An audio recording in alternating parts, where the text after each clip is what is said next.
Damps. Everybody who watched the last video, liked, commented. If you haven't watched it yet, go watch it. It's the review of the Andis cordless T outliners. Now, in light of that video, a couple days later in the mail,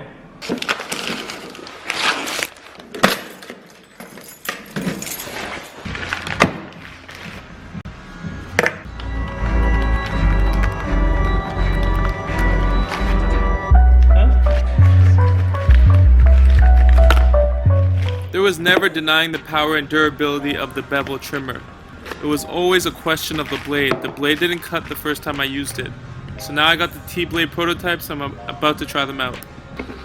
Unboxing these bevel trimmers is like unboxing a brand new pair of shoes, a Rolex, like opening a can of soda. Everything feels so fresh and well thought out. So guys, I'm going to start off with some cons, just because I'm going to have a lot of pros to say as I'm using the trimmer. So this is a big trimmer. For me, it's a little bulky. The trimmer also makes a lot of noise. So if you're a soft speaker or you mumble, your client will not be able to hear you. First experiences with the Bevel Blade version 1 weren't good. Now they've sent me some new blades, so I'm going to show you guys what's changed. So I got two blades with this, the version 2 blade and the T-blade prototype. This demo is going to be with the T-blade prototype. I'm using these fresh out of the box, so there's no adjustment or anything beforehand. They are hitting. They are hitting. This blade is super wide. I don't know if you could tell by the video, but it covers so much ground. The beauty of these is that they made it a detachable blade trimmer. I have never seen that before. I'll line again one more time for you. And with it being detachable, there is so much room for creativity and innovation. And it clicks off in seconds, so that's pretty cool. If you start adding a number 1 and number 2, a 1.5, and then you snap that off and you put the outliner on, you tap it, that's gonna save a lot of time and a lot of space. So right now this trimmer is killing it. It's killing it. It's way better than my first experience with the bevel trimmers that I had. The body and the power and the aesthetic was never a problem. It was the blade. The blade just wouldn't stay set for me. So now with the introduction of the version 2 and this T-blade prototype, I'm gonna give Bevel another shot. I'm big on efficiency. If you've watched my previous videos, you see everything I have is cordless. So that was one step. Now I want to clear up some space in my cabinet. And the best way to do that is to have a tool where I could change the battery and I could change the blades, and I don't have to worry about 50 tools that I have to rummage through to figure out which one will give me the best cut.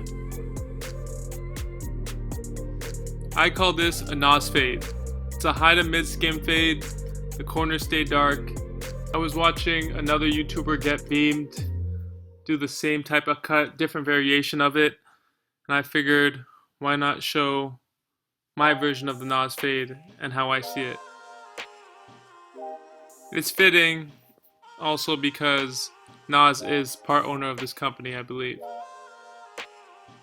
I'm going to talk a little bit about the physical design of the tool. It has an upper rubber neck, I believe, for grip, a metal body, detachable battery as I showed you before, and fits comfortably into the hands because it has ridges going all the way around it, kind of like a hexagon, octagon type of shape. Another cool innovation that Bevel brought to the game was a protective coating that they have around their blades, which essentially repels dirt and oil. I've never heard of that, and that's amazing. Huge innovation for the industry and health. I rarely do beards with the actual outliner. This one I finished with a razor, but everything else is just the bevel. So if that's a sign of things to come, you guys saw the cut. It's gonna be an interesting year for trimmers. Thanks for watching. Don't forget to like, subscribe, comment if you have something to say. Damps, signing out. Take crumbs, make bread. Damps.